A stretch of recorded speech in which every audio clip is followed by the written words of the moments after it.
그때에 히스기야가 병들어 죽게 되니 아모스의 아들 선지자 이사야가 나아가 그에게 이르되 여호와께서 이같이 말씀하시기를 너는 내 집에 유영하라 네가 죽고 살지 못하리라 하셨나이다 하니 히스기야가 얼굴을 벽으로 향하고 여호와께 기도하여 이르되 여호와여 구하오니 내가 주 앞에서 진실과 전심으로 행하며 주의 목전에서 선하게 행한 것을 기억하옵소서 하고 히스기야가 심히 통곡하니 이에 여호와의 말씀이 이사야에게 임하여 이르시되 너는 가서 히스기야에게 이르기를 내 조상 다윗의 하나님 여호와께서 이같이 말씀하시기를 내가 내 기도를 들었고 내 눈물을 보았노라 내가 내 수한에 15년을 더하고 너와 이 성을 아수르 왕의 손에서 건져내겠고 내가 또 이 성을 보호하리라 이는 여호와께로 말미암는 너를 위한 징조이니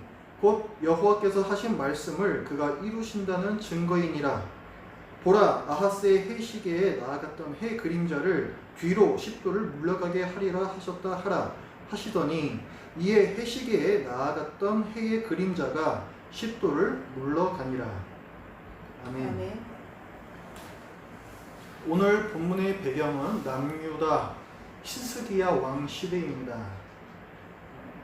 아수르의 산헤립 왕이 남유다로 쳐들어왔습니다. 그래서 남유다에 있는 여러 성들을 점령해 나가기 시작했어요. 그러다가 이제 예루살렘 성이 남았습니다. 아수르는 이 예루살렘 성을 포위하여 둘러싸고 심리전을 펼칩니다. 막 얘기를 하는 거죠. 아수르는 하나님을 조롱을 해요. 지금까지 내가 여러 다른 나라들을 다 점령해 왔는데 여태껏 나보다 아수르 왕보다 더 강한 신은 없었다. 너네가 섬기는 신 여호와도 마찬가지다. 여호와 별거 아니다. 이렇게 조롱을 합니다. 그리고 아수르 왕은 히스기야, 유대 왕 히스기야와 그 백성들도 조롱해요. 우리가 너희한테 말을 주겠다. 말을 줄 테니까 우리하고 한번 싸워보자. 우리가 말을 준다고 한들 너희 중에서 우리와 싸우겠다고 하는 사람이 과연 있기나 하냐? 이런 식으로 조롱을 해요. 그리고 여호와께서 너희를 구원하실 거라고 하는 히스기야의 말은 거짓말이다. 히스기야의 말을 믿지 마라. 이렇게 히스기야 왕을 또 조롱합니다. 그러면서 나 아수르 왕을 믿어라. 그리고 항복해라. 그러면 너희를 행복하게 살게 해주겠다. 이렇게 얘기를 합니다.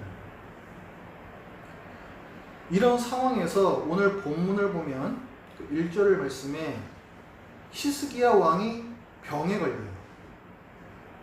지금 아수르가 쳐들어와서 나라의 운명이 간당간당한 상황인데 정말 엎친 데 덮친 격이죠. 유대의 왕인 히스기야가 죽을 병에 걸립니다. 이사 선지자가 당신은 이 병 때문에 죽을 것이요 이렇게 얘기를 해요. 지금 이런 상황에서 남유다가 아수르에게 할 수 있는 일은 뭐가 있겠습니까? 우리의 판단으로 하자면은 사실 항복하는 것 외에는 방법이 없습니다. 아주 절망적인 상황이죠. 지금 코로나19가 계속해서 확산되어서 사회적 거리두기가 2.5단계로 격상이 되었습니다. 방역 당국에서는 비관적인 그런 예측들을 조심스럽게 내놓고 있어요. 우리는 뭘 할 수가 있을까? 그냥 마스크를 쓰고 사람들과의 접촉을 최소한으로 줄이는 거, 그거 외에는 내가 할 수 있는 것이 없습니다. 굉장히 무력감을 느끼죠.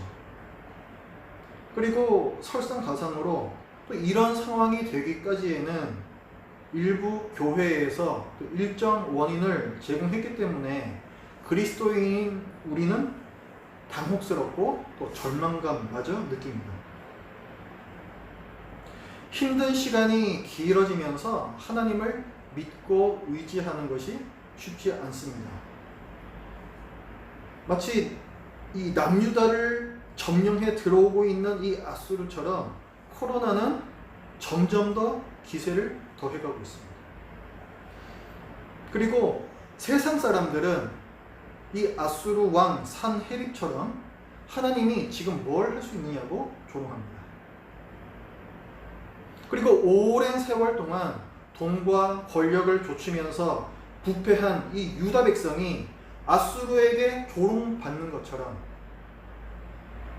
짧지 않은 시간을 돈과 권력을 쫓으며 썩어버린 교회와 그리스도인들이 세상에서 조롱받고 혐오의 대상이 되어버렸습니다. 그런데 내가 할 수 있는 건 아무것도 없다는 거죠. 내가 할 수 있는 게 없다라는 것은 내게 그 어떤 선택권도 없다는 것이고 내게 자유가 없다는 것입니다. 그렇기 때문에 나는 행복하지 않아요. 절망합니다. 차라리 하나님 앞에서 그냥 엉엉 울어버리고 싶죠. 오늘 본문의 2절부터 본문을 보면 이제 병에 걸려서 죽을 것이다 라는 이 선지자의 예언에 히스기야가 통곡하면서 기도합니다. 제 생명을 연장시켜 주십시오. 히스기야가 이렇게 기도하는 이유는 뭐 자기가 지금 죽는 것, 개인적인 어떤 그런 이유 때문이 아니라 자기가 지금 죽으면 남유다라는 나라가 굉장히 어렵기 때문에 이런 기도를 하는 것입니다. 그러자 하나님께서 기도를 들어주세요.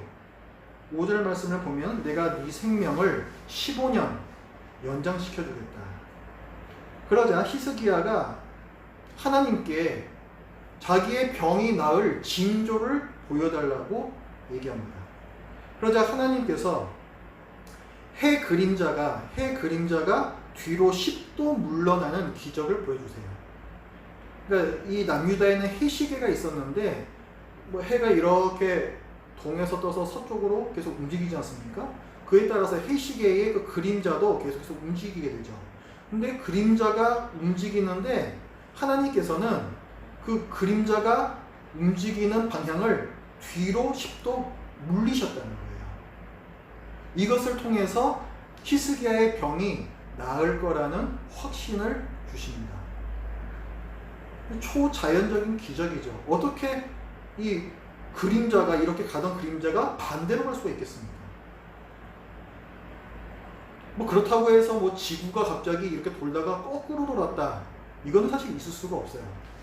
지구가 굉장히 빠른 속도로 돌고 있거든요. 우리가 상상할 수 없는 수준으로 굉장히 빠르게 돌고 있습니다. 우리가 의식을 하지 못할 뿐이지. 근데 이 지구가 갑자기 반대로 돈다 할 때에는 이 지구에 굉장한 재앙이 생깁니다. 마치 이렇게 열심히 돌고 있던 걸 우리 갑자기 멈추었을 때 무언가가 망가지고 깨지는 것처럼 지구도 그렇게 돼버린다는 거죠. 그래서 우리가 이 구절을 해석할 때에는 여기서 보면 이제 그 해가 10도를 물러간 게 아니라 해의 그림자가 10도를 물러갔다라고 기록하거든요. 그 해는 그대로 있고 예를 들어서 태양보다 더 강하고 찬란한 빛이 만약에 있다면 그러면 그림자가 다른 쪽을 비출 수가 있습니다.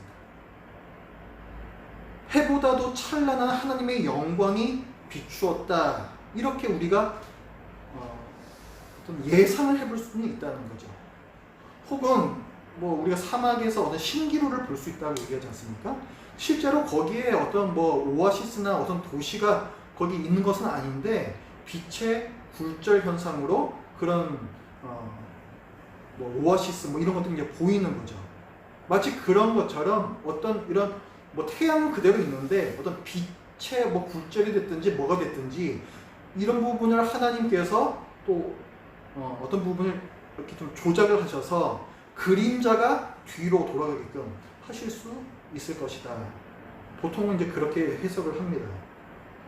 그런데 이 본문에서 중요한 거는 우리는 이런 걸 보면은 이게 어떻게 이런 일이 일어나나, 이게 말이 되나 그렇게 생각을 하면서 보지만은 사실 성경에서는 그게 어떻게 가능했는지 거기에는 별로 관심이 없어요. 본문에서 강조를 하고 있는 것, 그리고 우리가 이 본문을 통해서 알아야 할 건 뭐냐면 이 징조를 통해서 하나님께서 무엇을 알려주셨느냐 하는 겁니다. 지금 이 해 그림자, 이 해 시계에서 그림자가 뒤로 갔죠. 원래 앞으로 가야 되는데 뒤로 갔습니다. 이걸 통해서 하나님께서는 나 여호와는 너희가 두려워하고 있는 아수르 왕 산헤립과 전혀 급이 다른 왕이다. 이걸 알려주고 계세요. 해시계의 그림자가 뒤로 가는 이 기적을 통해서 나 여호와는 시간을 초월한다. 나 여호와는 역사와 자연을 다스린다. 이것을 알려주기를 원하십니다. 하나님은 전능하신 분이십니다. 그래서 하나님께서 말씀하신 바와 하나님께서 그것을 실제로 이루시는 것과 사실은 이것이 분리가 되지가 않아요. 하나님께서는 전능하시다. 반드시 그분께서 생각하고 원하시는 것을 하실 수 있는 분이시기 때문에 그분이 원하신 것은 성취된 것이나 다름이 없습니다. 그리고 하나님은 시간을 초월해 계시기 때문에 우리에게는 아직 오지 않은 미래의 일들까지 모두 알고 계십니다. 하나님께서는 당신의 뜻대로 역사를 이끌어가고 계십니다. 제가 여러분께 한 가지 여쭤보겠습니다. 여러분께서는 이 성경이 하나님의 진실된 말씀이라는 사실을 믿으십니까?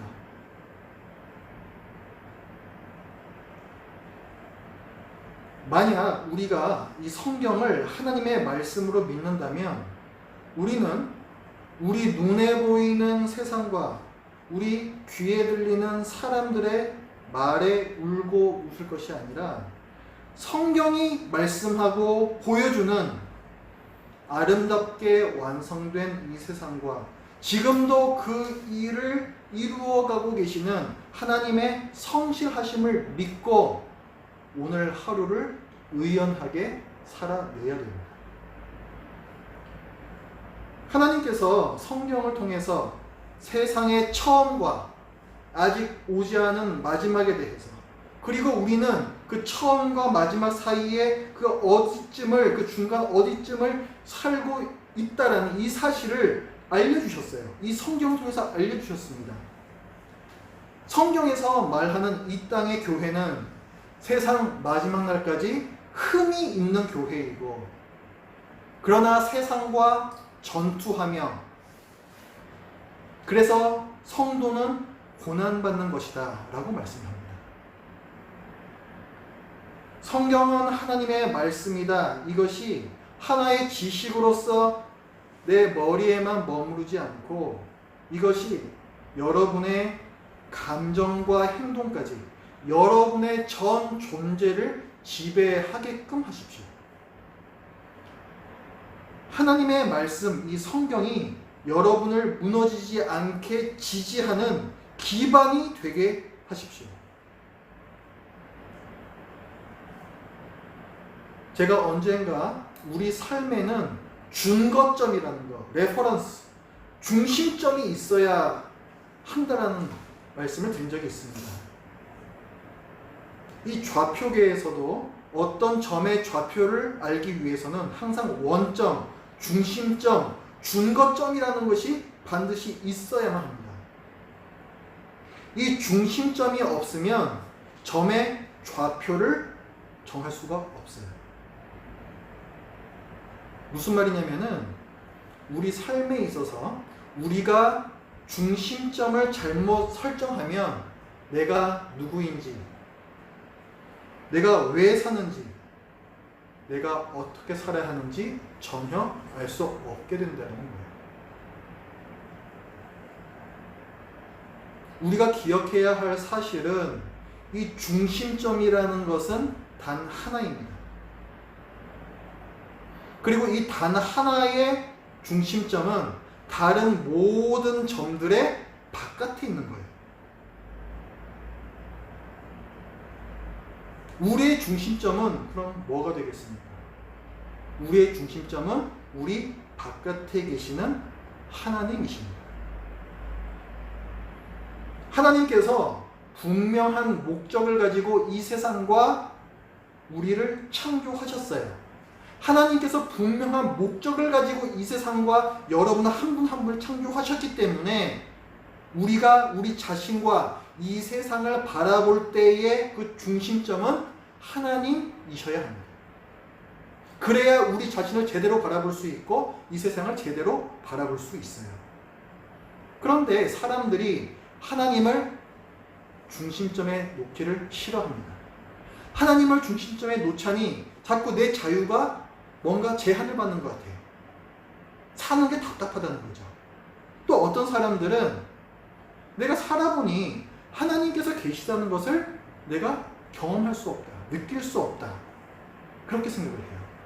그래서 하나님이라는 우리 바깥에 있는 중심점을 스스로 제거해버립니다. 중심점이신 하나님을 내 삶에서 몰아내면 다른 중심점을 찾아야만 돼요. 중심점이 없이는 불안하기 때문입니다. 그때에, 바로 그때에 여러분의 자아가 마치 아수르 왕 산헤립처럼 위치기 시작해요. 내가 왕이다. 내가 너희를 행복하게 만들어줄 수 있다. 여러분은 내가 내 인생을 의미 있게 채워야 한다고 생각하고 또한 그렇게 할 수 있다. 지금까지보다는 행복하게 될 것이다 생각하면서 나름대로 중심을 만들고 나름대로 규칙을 세우고 나름대로 의미를 만들기 시작합니다. 이것이 여러분의 자아가 중심점이 된 세계입니다.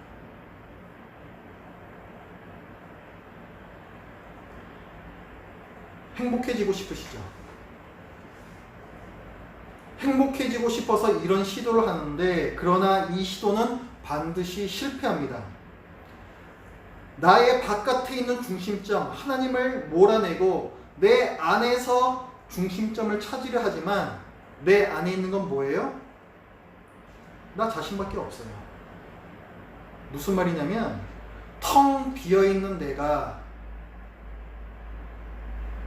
내 안에서 찾을 수 있는 건 오직 텅 빈 나뿐이라는 거예요.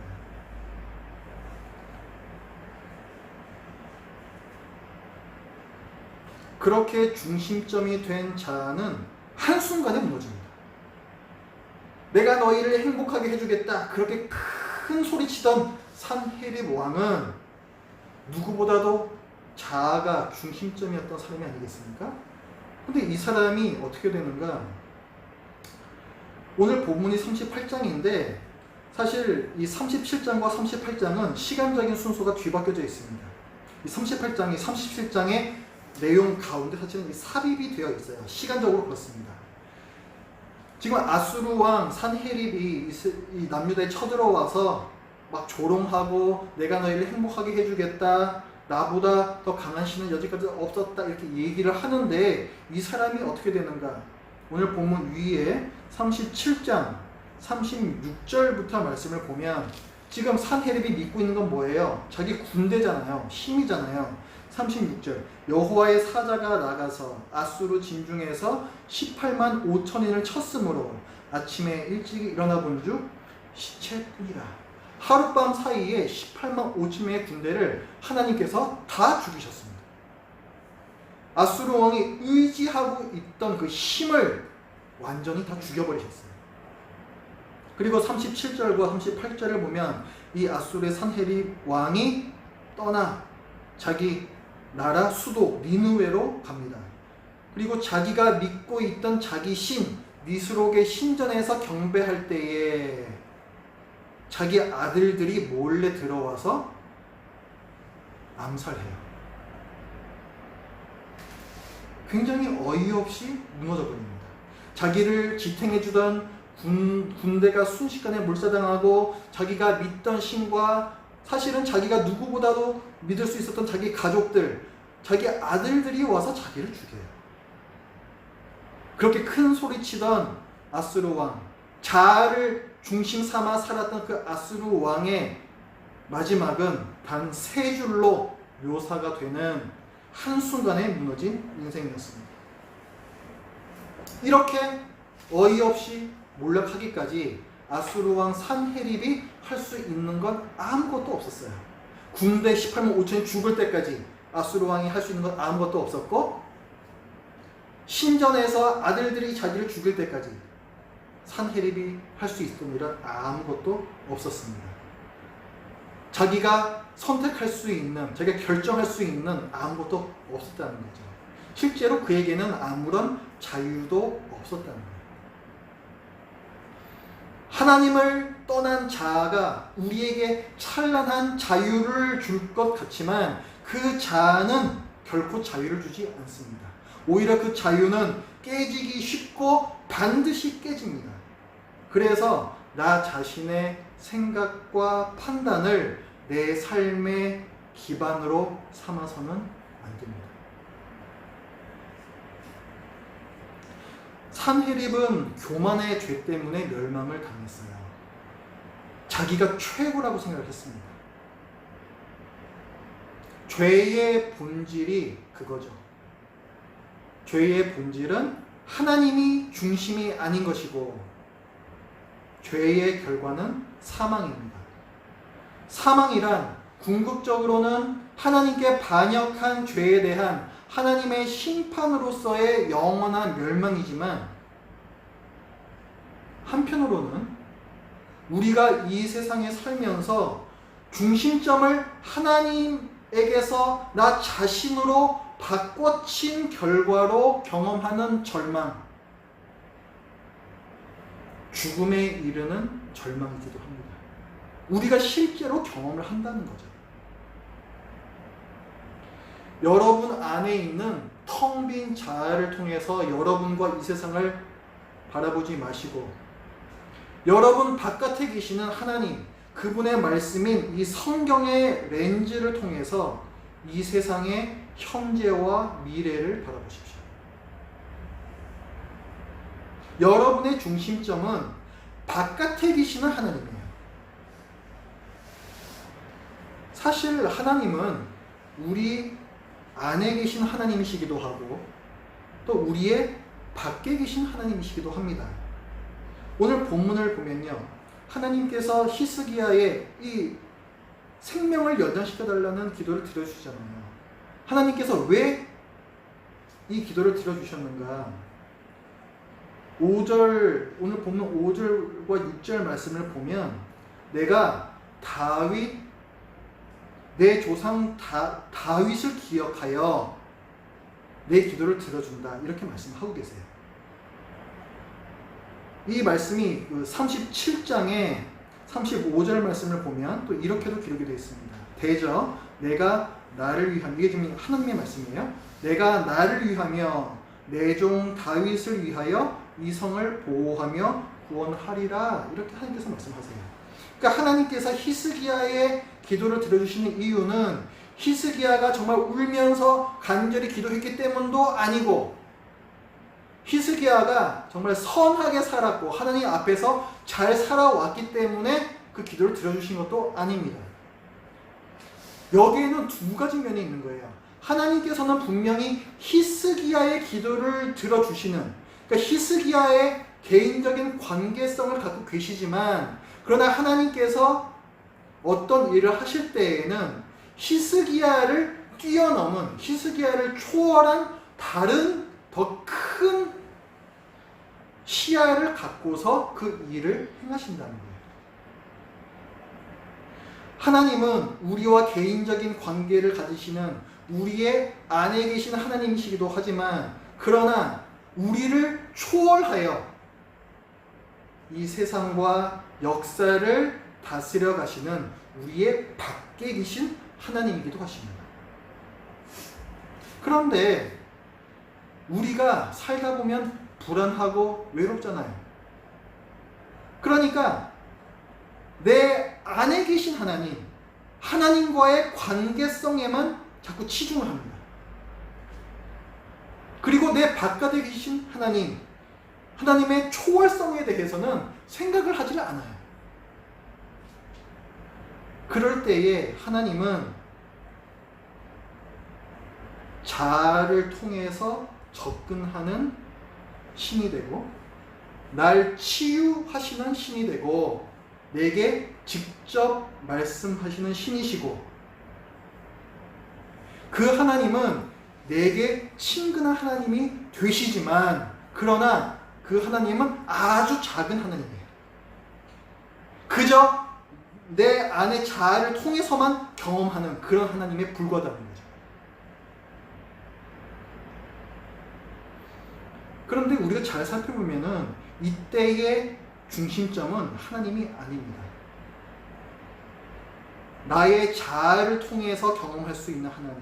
결국 중심점은 나, 자아가 되고 이때에 내게 중요한 것은 자아 실현, 자아 성취, 자아 치유 이런 단어들이에요. 그런데 이런 단어들은요 성경적인 개념이 아닙니다. 성경에는 그런 말이 나오지 않아요. 이런 말들은 다 포스트 모더니즘의 개념들이에요. 포스트 모더니즘 예전에는요 19세기까지는요 과학이 발달하고 뭐 산업혁명이 일어나면서 엄청난 발전이 있었잖아요. 그러니까 사람들이 과학을 신뢰하고 자기 이성을 신뢰했습니다. 인간에 대해서 아주 낙관적인 생각들을 갖고 있었죠. 우리의 미래에 대해서. 그런데 제1차 세계대전과 2차 세계대전이 일어나고 우리가 만들어낸 기술과 그 무기들 때문에 수많은 사람들이 죽고 비참함에 빠지는 걸 보면서 그 낙관주의, 우리 이성에 대한 신뢰, 과학에 대한 맹신 이런 부분에 있어서 회의가 생겼습니다. 그러면서 우리의 이성이 아니라 우리의 감정이 중요하게 여겨지기 시작했어요. 우리의 이성으로 파악할 수 있는 절대적 진리라는 것은 없다라고 생각하게 되었습니다.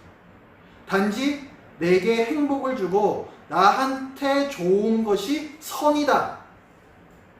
나를 불쾌하게 하고 나를 슬프게 하고 아프게 하는 것은 악이다.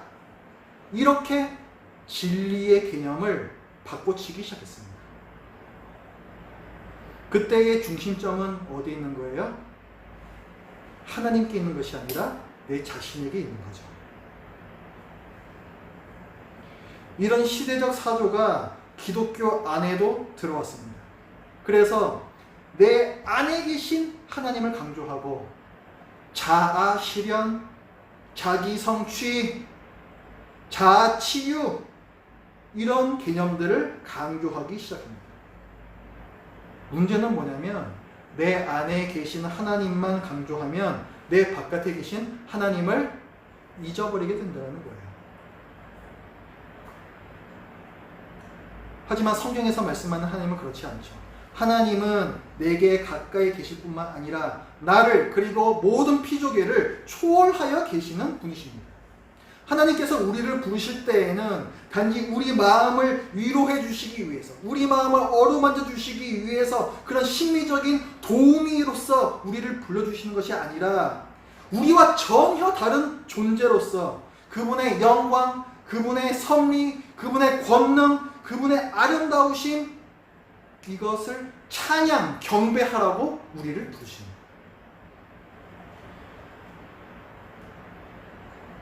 지금처럼 절망하기 쉬운 때일수록 우리는 멀리 계시는 하나님을 신뢰해야 됩니다. 하나님은 저 멀리에서 온 우주를 다 굽어보시며 온 세상의 역사를 이끌어가고 계십니다. 하나님의 크신 스케일과 하나님의 전지전능하심을 믿으십시오. 우리가 지금 어려운 시간을 보내고 있어요. 왜 세상이 이런지, 하나님은 지금 도대체 뭘 하고 계신지 답답합니다. 그리고 하나님께서 그 이유를, 도대체 왜 이런 건지 그 이유를 우리에게 알려주셨으면 좋겠어요. 하지만 하나님이 여기에 대해서 우리에게 다 설명해 주실 의무는 없어요. 그리고 그럴 이유도 없습니다. 왜냐하면 온 세상을, 온 우주를 다스려 가고 계시는 이 하나님께서 지금 이 세상이 왜 이런 모습들을 보이는지 우리에게 설명해 주신다 한들 우리의 지혜로는 그 지혜를, 하나님의 지혜를 이해할 수 없기 때문에 그래요. 하나님께서는 이 세상을 창조하셨고 다스리고 계시다라고 이 성경에서 말씀해 주셨습니다. 우리는 그 사실에 머무르며 만족해야 돼요.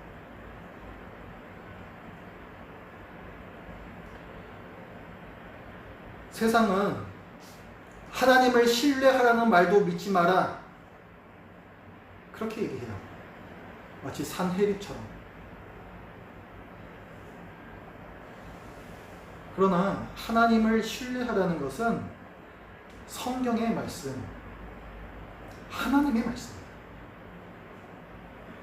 하나님을 신뢰하십시오.